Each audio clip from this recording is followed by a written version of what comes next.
আমাকে আলোচনা করতে দেয় নাই ওখানে। তো আমি পুলিশের আইজিপি আর ডিআইজি দিয়ে ফোন দিলাম আপনাদের লাকসামের এই যে থানার ওসিকে। তো ওসি বলে, স্যার আমাদের হাতেও নাই, এটা একেবারে উপর থেকে নিষেধ। তো এরকম ঘটনা কি লক্ষ্মীপুরে ঘটে? এরা দেশে অন্যায় জুলুম অত্যাচার বন্ধ করতে পারে না, এরা তাফসির মাহফিল বন্ধ করে দেয়। চাঁদাবাজি বন্ধ করতে পারে না, টেন্ডারবাজি বন্ধ করতে পারে না, জুয়ার আড্ডা বন্ধ করতে পারে না, কোরআনের মাহফিল বন্ধ করতে চায়। এগুলো কপাল পোড়া। এগুলো কি? আলহামদুলিল্লাহ আপনাদের লক্ষ্মীপুরে এরকম কপাল পোড়া টোরা নাই।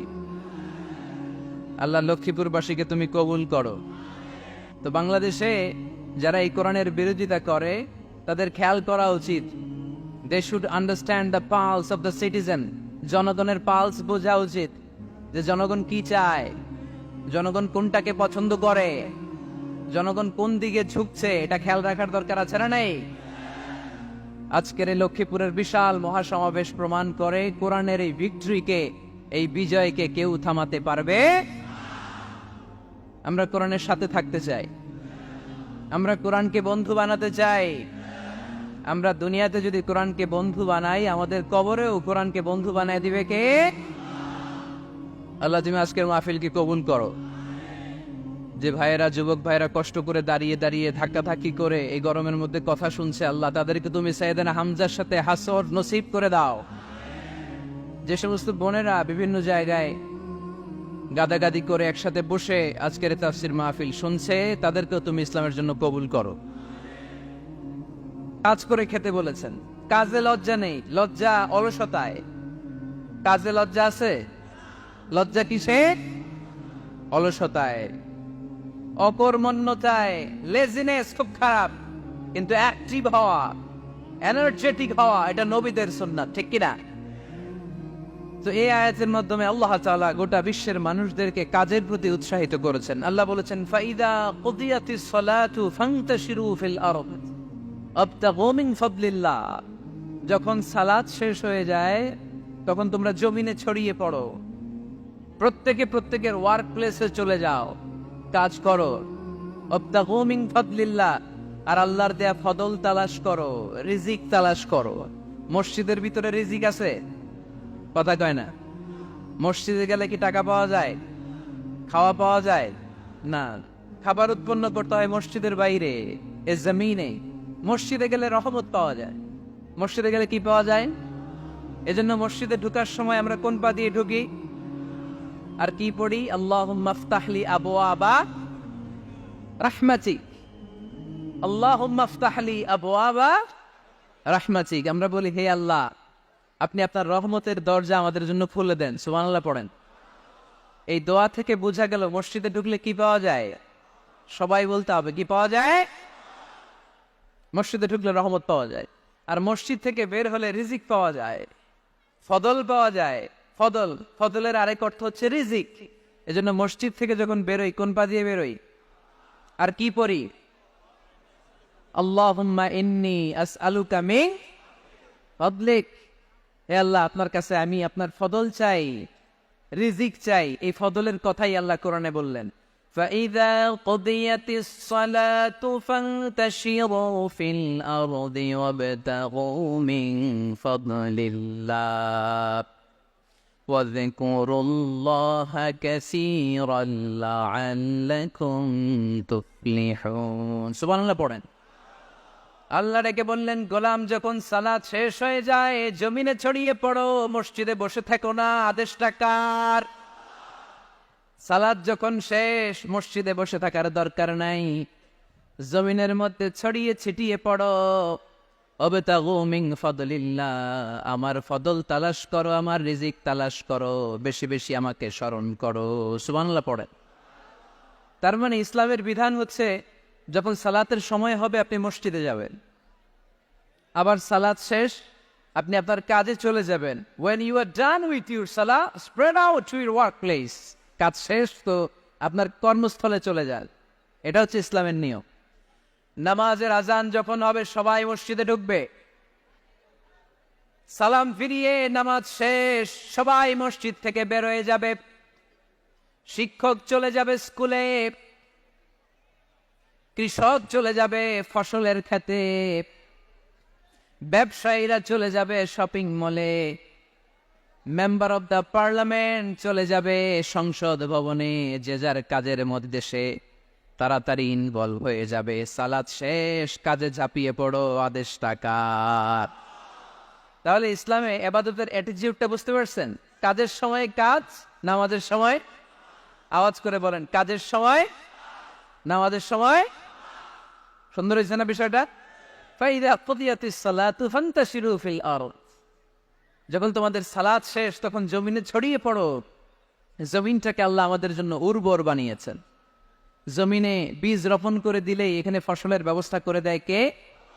ওয়াল্লাযী জাআলা লাকুমুল আরদা যালুলান ফামশু ফি মানাকিবিহা ওয়া কুলু মির রিজকি ওয়া ইলাইহিন নুশুর।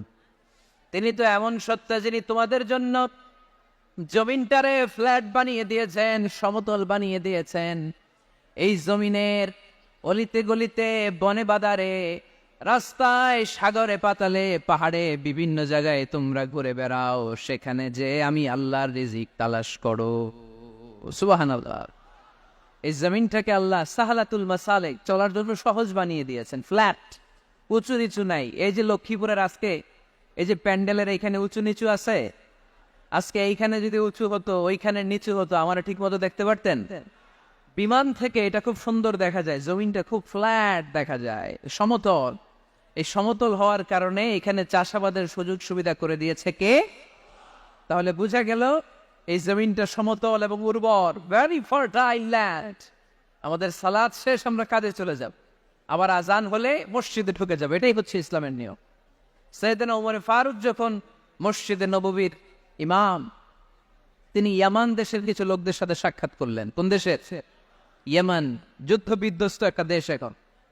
প্রাচীন নগরী হাদরামাউত বা আলাবাক, এই ইয়ামান দেশের কিছু লোকের সাথে তিনি সাক্ষাৎ করলেন। তারা গোল হয়ে বসে থাকে, নামাজের পরে যায় না, বসে বসে সুবহানাল্লাহ পড়ে, আলহামদুলিল্লাহ পড়ে জিকির করে।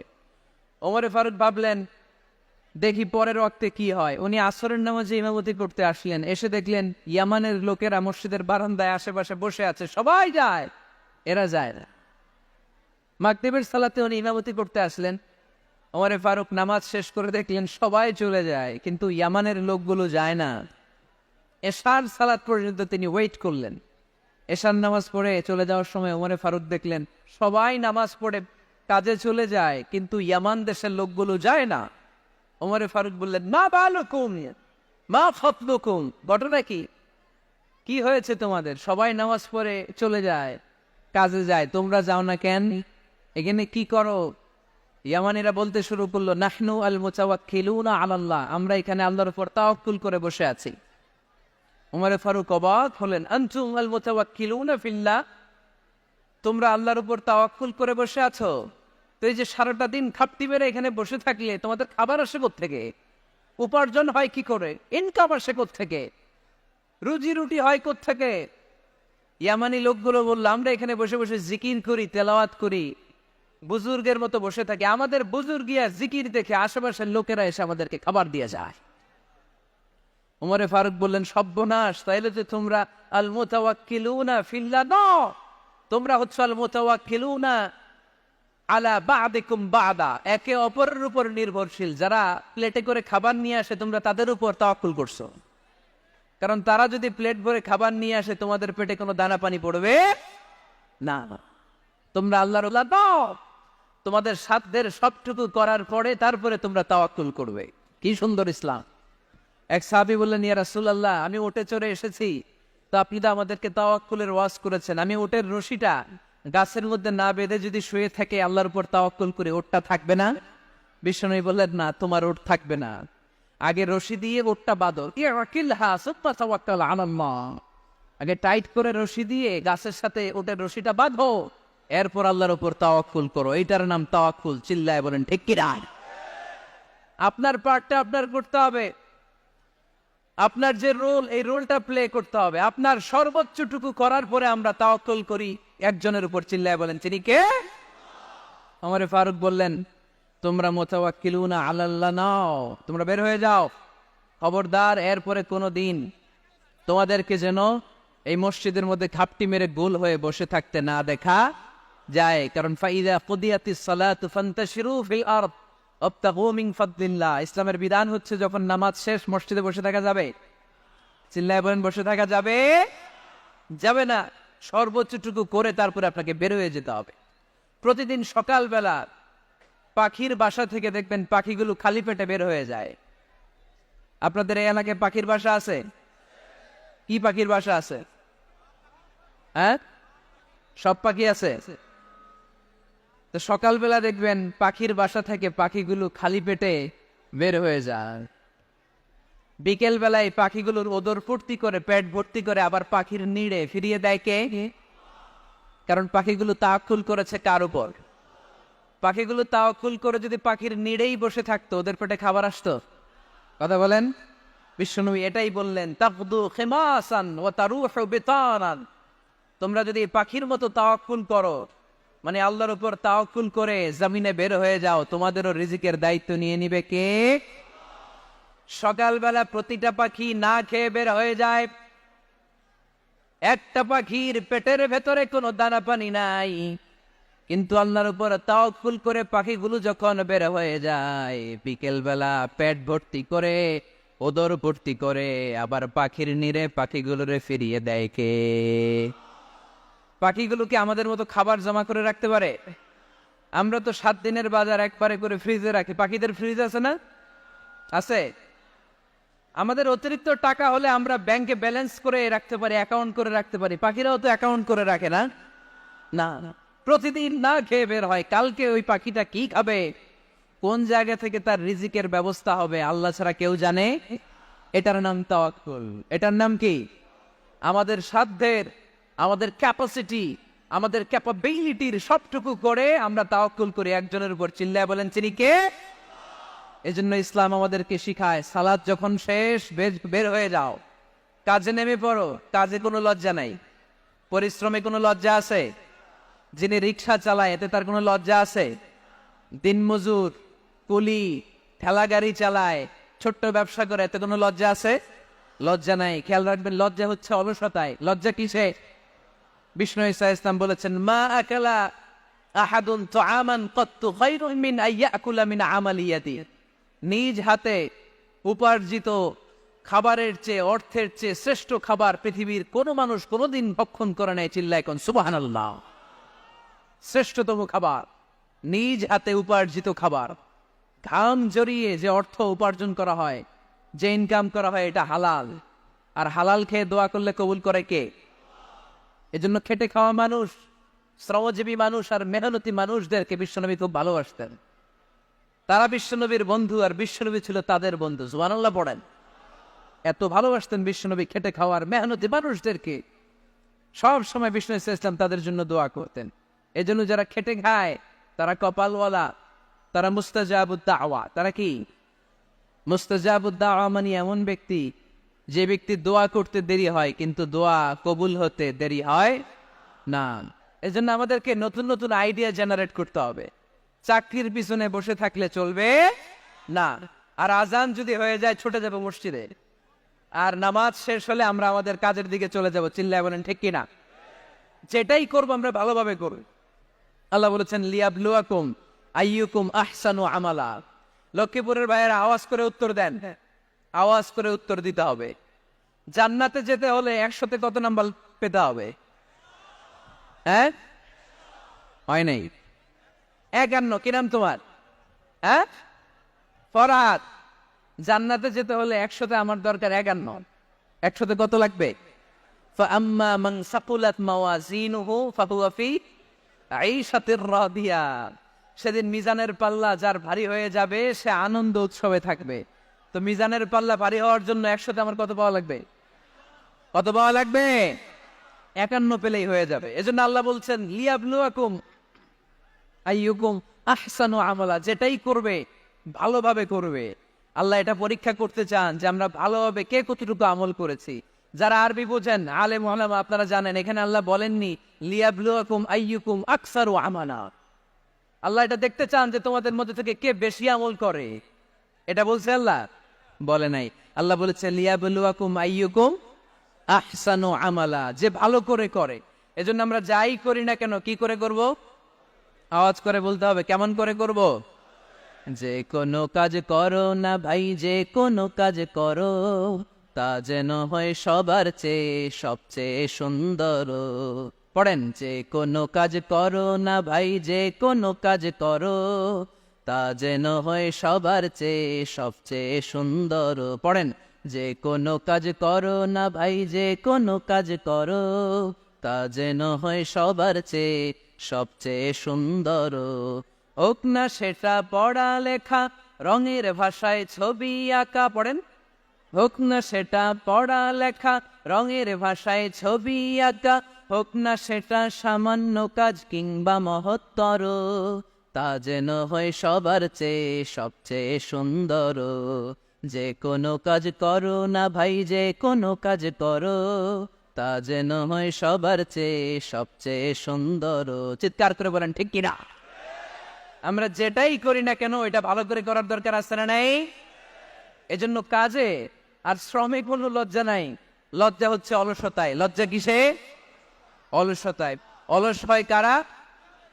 এজন্য কোরআনে আল্লাহ একথাও বলে দিলেন, ওয়াইদা قاموا إلى الصلاة قاموا كسالى يراءون الناس ولا يذكرون الله إلا قليلا। সুবহানাল্লাহ পড়েন।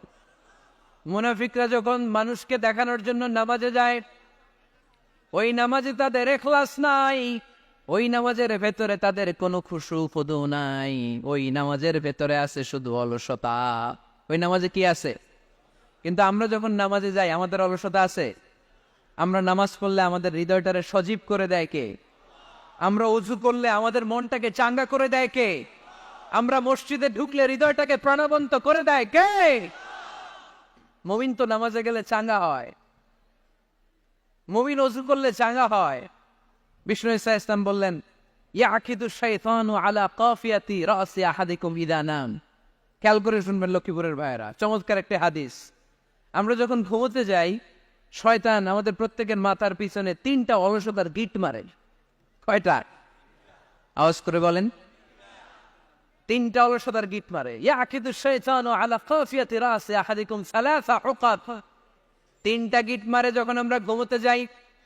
অলসতার 3টা গিট মেরে আমাদের কানের সামনে এসে ফিসফিস করে মন্ত্র পড়তে থাকে, আলাইসা লাইলুন তাওয়ীলুন ফারকুত, আলাইসা লাইলুন তাওয়ীলুন ফারকুত। বিশাল লম্বা রাত, ঘুমাও, অনেক সময় আছে, ঘুমাও। রাত 5টা বেজে যাচ্ছে, তাহাজ্জুদের সময় শেষ হয়ে যাচ্ছে, তখনও শয়তান বলে রাত অনেক লম্বা, ঘুমাও। ফজরের সময় পার হয়ে যাচ্ছে, সূর্য উঠে যাচ্ছে, শয়তান বলে আলাইসা লাইলুন তাওয়ীলুন ফারকুত, এখনো অনেক সময় আছে, লম্বা লম্বা লম্বা চৌড়া রাত পড়ে আছে, তুমি ঘুমাও। বিশ্বনবী বললেন, ফাইন ইস্তাইকাযা ওয়া যাকারাল্লাহ ইনহাল্লাত উকদা। আমার উম্মতের কেউ যখন ঘুম থেকে জেগে ঘুম থেকে ওঠার দোয়া পড়া শুরু করে দেয়, অলসতার প্রথম গিটটা সাথে সাথে খুলে দেয় কে? আপনি ঘুম থেকে উঠেই যখন ঘুম থেকে ওঠার দোয়া পড়বেন, আপনার অলসতার প্রথম গিট খুলে দেয় কে? ঘুম থেকে ওঠার দোয়াটা কি? আলহামদুলিল্লাহিল্লাযী আহইয়ানা বা'দামা আমাতানা ওয়া ইলাইহিন নুশুর। প্রশংসা সে আল্লাহ, যে আল্লাহ আমাদেরকে লম্বা একটা ঘুম শেষে, মৃত্যু শেষে আমাদেরকে ঘুম থেকে উঠালেন। এই দোয়াটা পড়ার সাথে সাথে শয়তান যে 3টা গিট মারছে, ওই 3টার একটা খুলে দেয় কে? Fine তাওয়াদ্দা in হাল্লাত উকদা। ঘুম থেকে জেগে ঘুমের দোয়া পড়ার পরে যখন কেউ ওযু করে ফেলে, অলসতার দ্বিতীয় গিটটাও খুলে দেয় কে? ওযু করার পরে ফাইন সাল্লাতিন হাল্লাত উকদা, নামাজের মুসল্লায় দাঁড়িয়ে যখন নামাজ শুরু করে দেয়, অলসতার 3 নাম্বার গিটটাও খুলে দেয় কে? 3টা গিট যখন খুলে দেয়, বিষ্ণু ঈসা ইসলাম বললেন, ফাসবাহা নাশীতাল কলব। নাশীত, তখন মুমিন বান্দা সজীব হয়ে ওঠে, প্রাণবন্ত হয়ে ওঠে, উচ্ছ্বসিত হয়ে ওঠে। ওয়া ইল্লা হাবিসান নাফসি কাসলান, আর যদি ঘুমিয়ে থাকে, 3টা গিট তার মাথার পেছনে শয়তানের অলসতার লেগে থাকে, তাহলে তার দিনটা শুরু হয় অলসতা দিয়ে, আর সে হয় অলসতার রাজা। চিল্লায় কোন ঠিক কিনা?